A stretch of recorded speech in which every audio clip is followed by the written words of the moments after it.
भारत माता की भारत माता की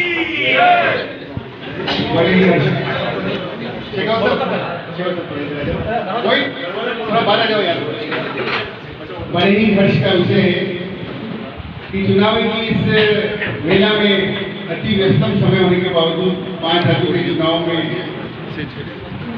भारतीय जनता पार्टी के कैंडिडेट्स को बल देने के लिए आप अपनी उद्देश्यवाणी से श्री डॉक्टर सुधांशु त्रिवेदी पूरे देश में 5 राज्यों में घूम रहे हैं।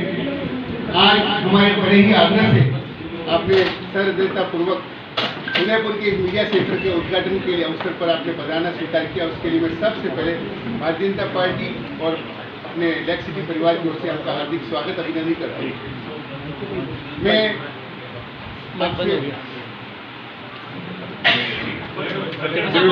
चलेगा ये आवाज गूंजेगी, ब्लूटूथ बंद हो गया।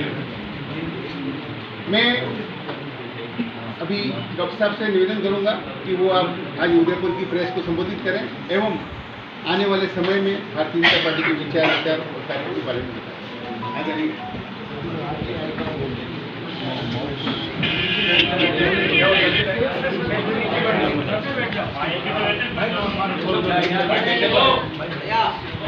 ये माइक चल रहा है।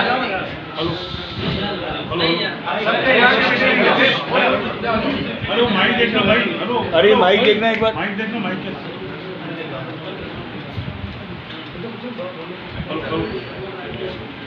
हेलो हेलो दीपक भैया दीपक भैया बुलाना।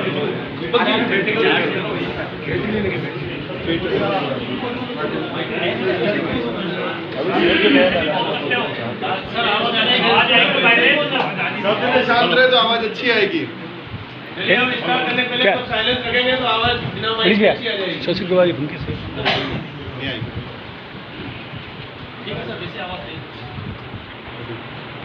मित्रों हानि कह सकते हैं। मैं नमन करता हूं। जब इस क्षेत्र में आते हैं तो एक आत्म गौरव और शौर्य का अनुभव होता है, क्योंकि यहां पर आकर हमें महाराणा प्रताप, राणा पूजा भील, मीराबाई जी, पन्ना धाय, भामाशाह यानी दान देखना हो, बलिदान देखना हो, स्वाभिमान देखना हो, सभी की प्रेरणा इस धरती से मिलती है। परंतु इधर जब हम यहाँ आते हैं तो आजकल एक कष्ट और वेदना का अनुभव भी होता है। कष्ट और वेदना का अनुभव इसलिए कि ये वो धरती है जिसके सर को कोई झुका नहीं पाया, जिसके लिए हमने बचपन में इस मेवाड़ की धरती के लिए वो पंक्ति सुनी थी, जमा सके इस अधिकार कभी, खिलजी लेकर हथियार नहीं, ठहर सकी इस पर क्षण भर अकबर की भी तलवार।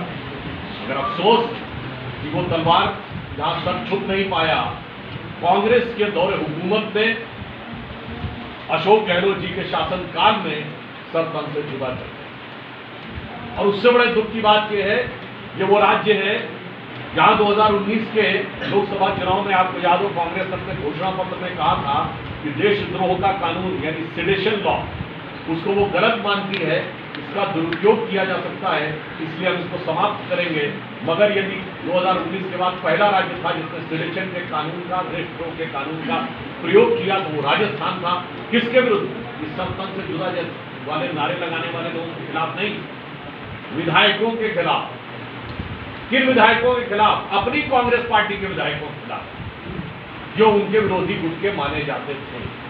ये दर्शाता है कि यहाँ पर किस प्रकार की दुखद परिस्थितियों का निर्माण हुआ, चाहे रतन सोनी की हत्या हो या बांसवाड़ा में 2 छात्राओं द्वारा दुखद परिस्थितियों में आत्महत्या, प्रतापगढ़ क्षेत्र में महिला का जिस प्रकार से अपमान किया गया, आदिवासी समुदाय की महिलाओं के साथ जिस प्रकार के अपमान की बात होती है, उसे देखकर इस शौर्य की धरती पर कभी कभी मन का धैर्य जवाब देता है। इसलिए मैं साफ सवाल पूछना चाहता हूं कांग्रेस पार्टी की सरकार से कि आपकी आदत नहीं बदली है और फितरत नहीं बदली। क्या आतंकवाद का समर्थन करके भी आप सियासत करना चाहते हैं? क्योंकि राजस्थान ही एकमात्र प्रांत रहा जहां ऐसी घटना हुई और एकमात्र प्रांत रहा जहां प्रतिबंध लगने से चंद दिन पहले कोटा में PFI, popular front of India, जो अब बाकायदा न्यायालय के द्वारा प्रतिबंधित एक संगठन है, वहां रैली निकालने की परमिशन दी। यह परिस्थितियां इससे पहले कभी राजस्थान में देखने को नहीं मिली। वादों और गारंटी का दावा करने वाले लोग, उनसे मैं पूछना चाहता हूं कि बेरोजगारों को बेरोजगारी भत्ता देने का वादा क्या हुआ? उस वादे की बजाय गारंटी ये मिली कि दर्जनों बार, 1.5 दर्जन से अधिक बार पेपर लीक। किसानों से कहा था, जिस चुटकी बजाते अंदाज में राहुल गांधी जी ने 2018 के चुनाव में, जब मध्य प्रदेश, राजस्थान, छत्तीसगढ़ तीनों के चुनाव हो रहे थे, और ये कहा था बस 1, 2, 3, 4, 5, 6, 7, 8, 10 दिन में सारा खर्चा माफ कर दूंगा। आज 5 साल के बाद भी किसान परेशान होकर पूछ रहा है कि, और जो नहीं होता था वो हुआ। सांप्रदायिक सौहार्द यहाँ कभी खराब नहीं रहता था, वो बिगड़ा। कानून व्यवस्था के लिए कभी ऐसी स्थिति नहीं रहती थी, वो स्थिति देखने को मिली। महिलाओं पे अत्याचार, अनुसूचित जाति के लोगों के ऊपर अत्याचार, इन सब में राजस्थान ने रिकॉर्ड तोड़ दिया। और मैं ये भी कहूँ, पेट्रोल और डीजल के दामों में भी पूरे देश में अव्वल रहने का काम अशोक गहलोत के दौरे हुकूमत में, कांग्रेस की दौरे हुकूमत में राजस्थान में। इसलिए और उसके ऊपर उनकी पार्टी में जन सरोकार, जन समस्याओं से मुंह मोड़कर आपसी लड़ाई और द्वंद्व में ही उनकी सरकार का कार्यकाल जाता है। इसलिए यदि मैं एक पंक्ति में कहूं तो कांग्रेस के इस शासनकाल में नौजवान हैरान, क्योंकि वो समझ ही नहीं पा रहा है कि कितनी बार पेपर लीक हो गया। किसान परेशान, कानून व्यवस्था लहूलुहान, सरकार में आपसी घमासान, और किताबों में महाराणा प्रताप की जगह अकबर महाराणा। यह है 5 साल का कांग्रेस के शासन का राजस्थान। दूसरी तरफ अगर हम देखें, केंद्र में श्री नरेंद्र मोदी जी की सरकार में जिस प्रकार के परिवर्तन हुए हैं, 50 करोड़ लोगों को जनधन अकाउंट मिला है, 11 करोड़ लोगों को शौचालय मिला। राजस्थान में भी 83 लाख घरों में शौचालय मिला है। उज्ज्वला योजना के तहत राजस्थान में भी 70 लाख उन गरीब महिलाओं को गैस का कनेक्शन मिला, जिनके लिए गैस का कनेक्शन बहुत बड़ी बात हुआ करती थी। देश में यदि 12 करोड़ किसानों को किसान सम्मान निधि मिली है, तो 80 लाख किसानों को राजस्थान में भी किसान सम्मान निधि मिली है। हमने जो काम किया है वो पूरी ईमानदारी, पारदर्शिता के साथ। यहां तक कि अगर आप जो ट्राइबल कंपोनेंट है बजट, उसके बजट एलोकेशन को देखेंगे तो इनके जमाने में 2013-14 में 20,000 करोड़ था, और हमारे टाइम में आते 1,20,000। जनजातीय क्षेत्रों में हम देखें तो जनजातीय गौरव दिवस स्थापित करने का काम प्रधानमंत्री श्री नरेंद्र मोदी जी की सरकार ने किया। नवंबर के महीने में ही हम उसे गौरव के साथ जनजातीय विश्वविद्यालय बनाने का काम हमारी केंद्र सरकार ने। पूरे भारत में स्वतंत्रता संग्राम में जनजातीय समुदाय का जो योगदान है, वो उसको स्थापित करने के लिए दर्जनों जगहों के ऊपर जनजातीय म्यूजियम, संग्रहालय बनाए गए, जिसमें उनके इतिहास की गौरव गाथाओं को भी समझे। इसलिए एक तरफ केंद्र में मोदी जी के नेतृत्व में शानदार तरीके से काम करती हुई सरकार, दूसरी तरफ राजस्थान को परेशान, हैरान और लहूलुहान करती हुई अशोक गहलोत जी की सरकार। और अब इससे ज्यादा और क्या हो सकता है?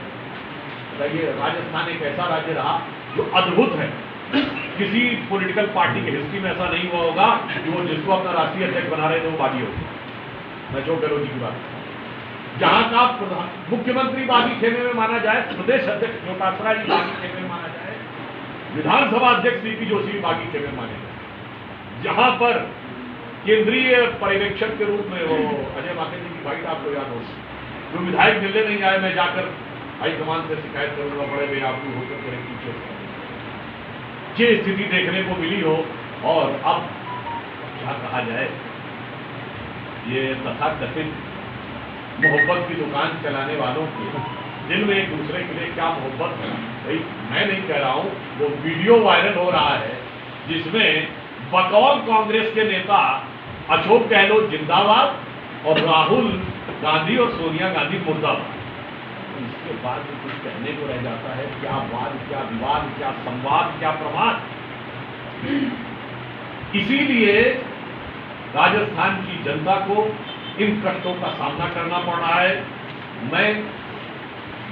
मुझे पूर्ण विश्वास है कि राजस्थान की जनता इन चुनावों में निर्णायक, प्रभावी और प्रचंड जनादेश भारतीय जनता पार्टी के पक्ष में देगी और अशोक गहलोत जी की सरकार से जिस प्रकार के कष्ट मिल रहे हैं उनका निवारण।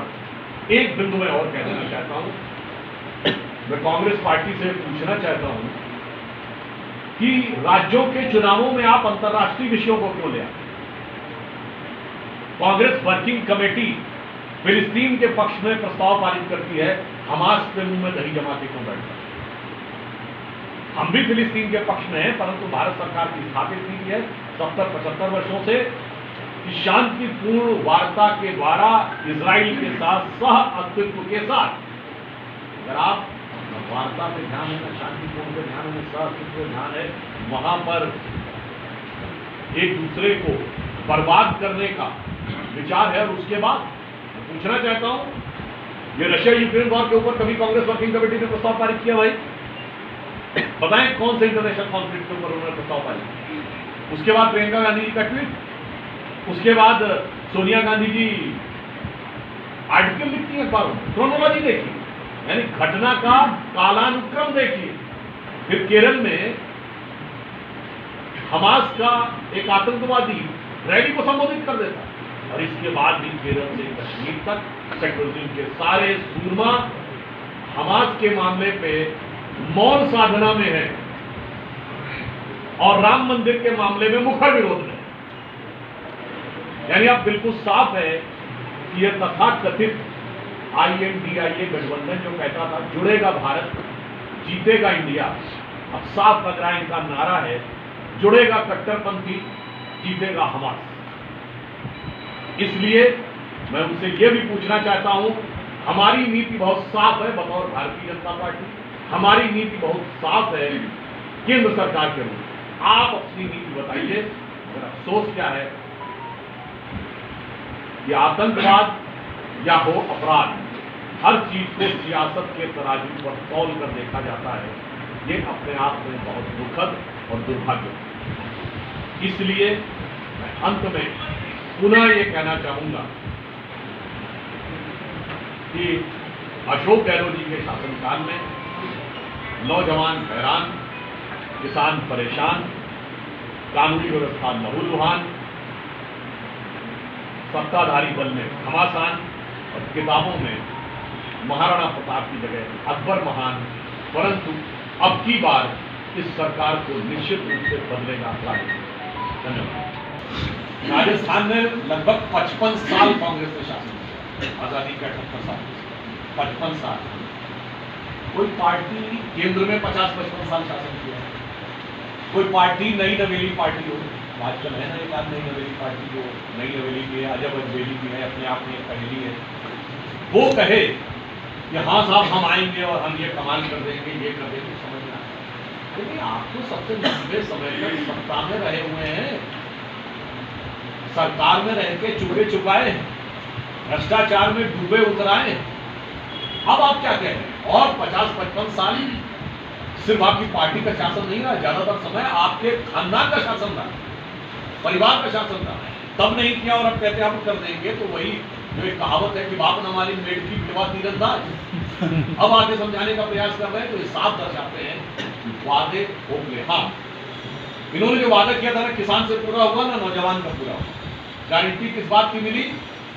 गारंटी मिली अर्थव्यवस्था को ध्वस्त होने, गारंटी मिली राजस्थान के अंदर कानून व्यवस्था को, गारंटी मिली महिलाओं के अत्याचार, गारंटी मिली पेपर के लीक, गारंटी यह भी हो सकती है इनकी सरकार आने के बाद ये सरपंच से जुदा जैसी घटनाओं की भी गारंटी हो।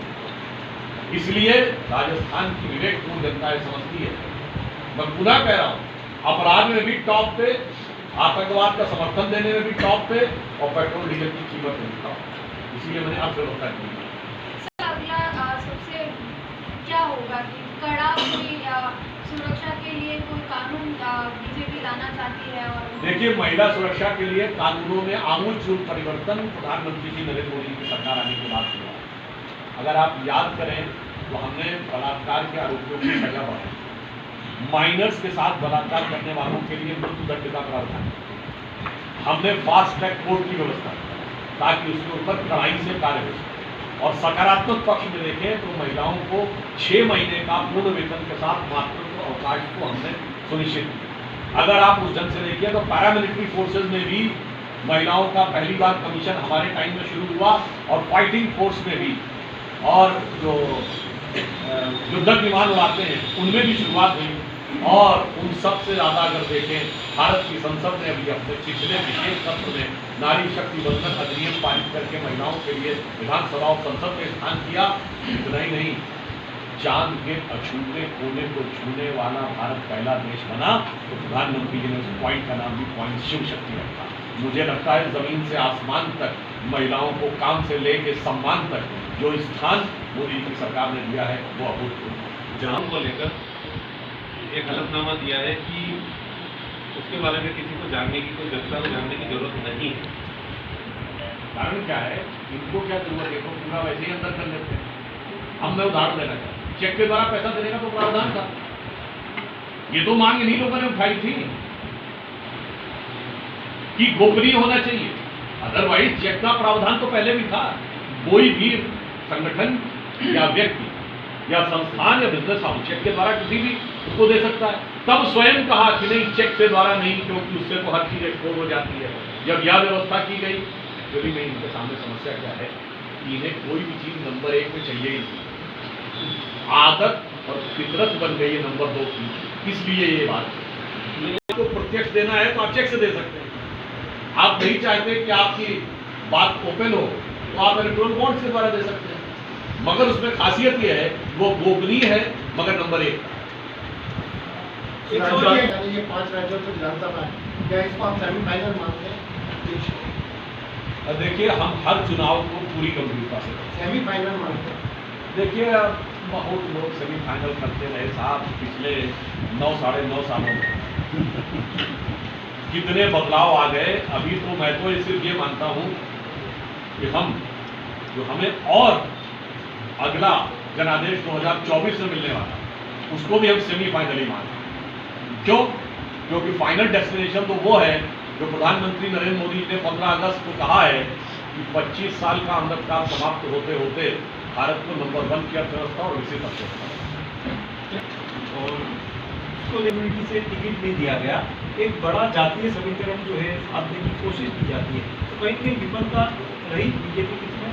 अब देखिए, जो आपने बात कही टिकट वितरण के समय कई जगहों पर एक से अधिक प्रत्याशी होते हैं, वो योग्य होते हैं, समर्पित होते हैं, परंतु वो सारी बातें तात्कालिक रूप से भावनात्मक आवेग आ सकता है। परंतु अब सारी चीजें क्रमशः स्थापित, क्योंकि हमारे और कांग्रेस के चरित्र में एक मूलभूत अंतर। हम विचारधारा प्रेरित कैडर आधारित पार्टी, कांग्रेस सत्ता प्रेरित लीडर आधारित पार्टी। इसलिए वहां पे टकराव अलग है। वहां तो आप देखते हैं। अच्छा, ये बताइए, ये 3 राज्यों में रहे, 3 राज्यों में एक जगह बताइए जहां ये 2 महीना फंसे। यहाँ गहलोत जी और पायलट जी, तो वहाँ कमलनाथ और दिग्विजय सिंह, तो वहाँ सिंहदेव और भूपेश। मतलब कांग्रेस की तो कुल स्थिति ये है कि चक्की चक्की देख के दिया कबीरा रोए, दो पार्टन के बीच में साबुत बचे। अब जहाँ तक आपने कहा किसी समुदाय को प्रतिनिधित्व देना, हमारी सरकार, हमारी पार्टी सरकार सभी समुदायों को बगैर कोई विचार किए हुए ईमानदारी से लाभ पहुंचाती है। पार्टी सभी को सम्मान और स्थान देती है। मगर आपने कहा तो मुझे एक बात याद आई, देखिए राजनीति किस प्रकार की है कि एक समुदाय को तो फिलिस्तीन तक जोड़े रहो और दूसरे समुदाय को तरह तरह से तोड़े रहो। कभी उत्तर दक्षिण में तोड़े रहो, कभी तमिल हिंदी में तोड़े रहो, कभी अगले पिछड़े में तोड़े रहो। ये षड्यंत्र समझने की आवश्यकता है। और यह भी हो सकता है कि षड्यंत्र वहां से निकला हो क्योंकि एक कॉन्फ्रेंस हुई थी, बयान नहीं था, इरेडिकेशन ऑफ सनातन धर्म, यानी हिंदी में